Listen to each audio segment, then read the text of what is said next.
नमस्कार, मैं रघुनाथ प्रसाद आज चर्चा कर रहा हूं कि परसों के ईडब्ल्यूएस रिजर्वेशन पर आए वर्डिक्ट के बाद निश्चित तौर पर अब यह प्रश्न अनुत्तरित नहीं होना चाहिए कि 50% कैप अब रिलीज होना चाहिए या नहीं।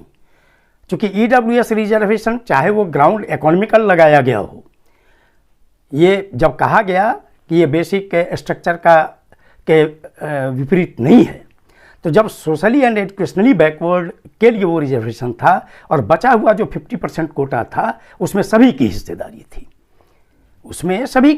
थी, चाहे वो फॉरवर्ड क्लासेस कास्ट के लोग हों, SC ST OBC, सभी का कोटा था उसमें, सभी धर्मों के कैंडिडेट के लिए था। उसी में से तो आखिर वो इकोनॉमिकली जो वीकर सेक्शन का रिजर्वेशन है वो 10% काटा गया।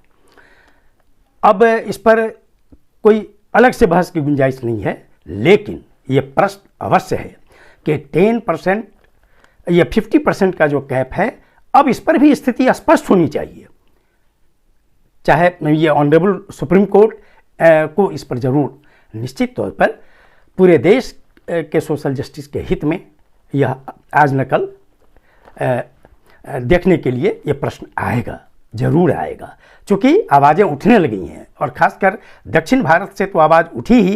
कल बिहार के माननीय मुख्यमंत्री जी श्री नीतीश कुमार जी ने भी इस आवाज़ को उठाया है। कल मैं एक आज का सबसे बड़ा सवाल पर डिबेट देख रहा था न्यूज़ E24 में। श्री संदीप चौधरी जी एंकर थे। मैं बहुत ही बारीक तरीके से उस डिबेट को देख रहा था कि किनके द्वारा क्या कहा जा रहा है। सबसे पहले तो ये बयान ही दिखलाया गया माननीय श्री नीतीश कुमार जी का। उन्होंने सही कहा कि अच्छी बात है कि ईडब्ल्यूएस रिजर्वेशन वैध करार हो गया। अब ये वक्त आ गया है कि 50% का जो कैप है, ये लिमिट है, ये अब समाप्त होने का समय है और इसके लिए अब आवश्यक है कि जातिगत जनगणना सभी जातियों की होना जरूरी है, ताकि उनकी क्या स्थिति है ये स्पष्ट हो जाए, ये दिखलाया जा रहा था। उसके बाद भारतीय जनता पार्टी की प्रवक्ता जो सांसद भी हैं श्रीमती अपराजिता सारंगी जी, बस उन्होंने सिर्फ एक ही बात जोरदार ढंग से कही कि जो माननीय प्रधानमंत्री जी का जो स्टैंड था वो सही साबित हुआ। उच्च जाति में भी गरीब लोग हैं, अरे इससे कौन इनकार कर सकता है कि गरीब लोग नहीं हैं। लेकिन जब सोशली एंड एजुकेशनली बैकवर्ड था का माहौल, ये मौका था रिजर्वेशन देने का, तब क्या शेड्यूल कास्ट और शेड्यूल ट्राइब का तो कॉन्स्टिट्यूशनल रिजर्वेशन है, वो देना ही है उनको आबादी के अनुसार जो दिया जा रहा था। लेकिन पिछड़े वर्ग, अति पिछड़े वर्गों के आरक्षण के लिए कितना लंबा समय लगा है देश की आज़ादी के बाद भी। काका कालेलकर आयोग की अनुशंसा का क्या हुआ, मंडल आयोग जी की अनुशंसा का, आयोग के अनुशंसा का इतना विलंब से क्यों एग्जीक्यूशन हुआ। शिक्षण संस्थाओं में 2006 में लागू हुआ। अब मैं उसके बाद ये सुना, उन्होंने जब जातिगत जनगणना का सवाल, चूँकि संदीप चौधरी जी ने जब क्लिप सुनाया उनका माननीय नीतीश कुमार जी का, तो अपराजिता सारंगी जी और साथ ही एक और विश्लेषक थे, पूरा नाम मैंने ध्यान में नहीं है, लेकिन टाइटल उनका दुबे, श्री दुबे जी, दोनों का तर्क यही था कि अगर जातिगत जनगणना होगी तो सामाजिक ताना बाना बिगड़ जाएगा। सेंसस में जब शेड्यूल कास्ट शेड्यूल ट्राइब की गणना होती है तो कौन सा सामाजिक ताना बाना बिगड़ रहा है। अरे उनके साथ तो हजारों वर्षों से इनजस्टिस हुआ है, उनसे छुआछूत की भावना से उन्हें प्रताड़ित किया गया है। जहाँ तक अन्य पिछड़े वर्गों का सवाल है, उनके साथ भी क्या हुआ है हजारों वर्षों से। सही जवाब माननीय श्री केसी त्यागी साहब, जो समाजवादी हैं, किसान नेता रहे हैं और अभी भी वो प्रधान महासचिव हैं जनता दल यूनाइटेड के, उन्होंने कहा कि आज का दिन कर्पूरी ठाकुर जी, हमारे नेता कर्पूरी ठाकुर जी को याद करने का है। उन्होंने कहा कि कर्पूरी ठाकुर जी ने जब 1978 में पिछड़ों के लिए आरक्षण लागू किया सरकारी नौकरियों में, तो उन्होंने पहली बार सोचा आर्थिक दृष्टिकोण से कमजोर वर्गों के लिए भी, उन्होंने पहली बार सोचा महिलाओं के आरक्षण के लिए ही। हाँ, ये मैं इसमें जोड़ना चाहूँगा कि चूँकि डॉक्टर राम मनोहर लोहिया जी की भी यही सदा से मांग रही है, तो उन्होंने कहा कि आज कर्पूरी ठाकुर जी को याद करने का समय है, क्योंकि उनकी जो रिजर्वेशन पॉलिसी थी उसमें सब कुछ समाहित था। उसके बाद आरजेडी की ओर से क्लिप दिखाया गया माननीय सांसद श्री मनोज झा जी का, और उसके बाद उनके एक प्रवक्ता थे डॉक्टर नवल किशोर जी, इन लोगों ने भी जातिगत जनगणना कराए जाने की, चूँकि डाटा संकलन बहुत ज़रूरी है, इस पर जोर दिया। अब मैं कहना चाहूँगा कि अपराजिता सारंगी जी अथवा अभी भारतीय जनता पार्टी के बहुत नेता एकदम ढिढोरा पीटे चले जा रहे हैं कि समाज के गरीब तबके को यह न्याय मिला है।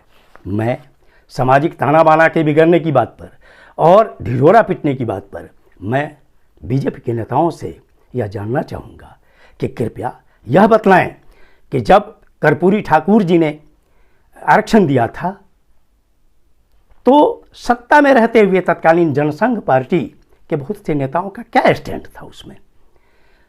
उन्हें यह भी जवाब देना चाहिए कि जब मंडल आयोग की अनुशंसा श्री वीपी सिंह जी की सरकार ने लागू की 1990 में जब उन्होंने घोषणा की, तो संसद से लेकर सड़क तक उसका विरोध क्या भारतीय जनता पार्टी ने नहीं किया?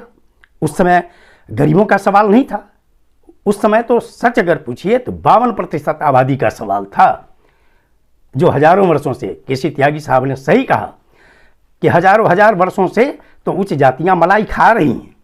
तो इसलिए सामाजिक ताना बाना की बात निश्चित तौर पर एक बहाना है जातिगत जनगणना नहीं कराने का। क्यों? क्योंकि वो सारे लोग सच्चाई जानते हैं कि रिजर्वेशन रोजगार देने का सवाल नहीं, रिजर्वेशन सरकारी नौकरियों में, शिक्षण संस्थाओं में, यह रिप्रेजेंटेशन का सवाल है। मैं न केवल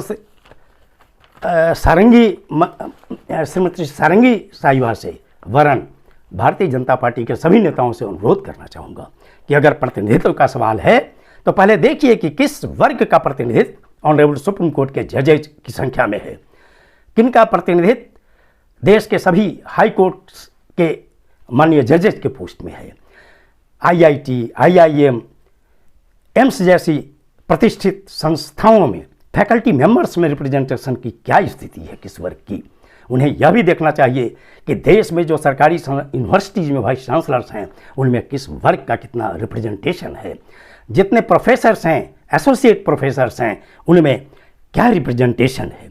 इसी से सारी स्थिति पता लग जाएगी। गवर्नमेंट ऑफ इंडिया में जो सबसे पावरफुल पद ब्यूरोक्रेट्स के होते हैं, कैबिनेट सेक्रेटरी के बाद सेक्रेटरीज के, उसमें कितनी संख्या है एससी, एसटी, ओबीसी की। ये रिप्रेजेंटेशन देखिए। रिप्रेजेंटेशन ईडब्ल्यूएस आरक्षण मिलना चाहिए, लेकिन क्या उसके लिए डाटा संकलन जरूरी नहीं था?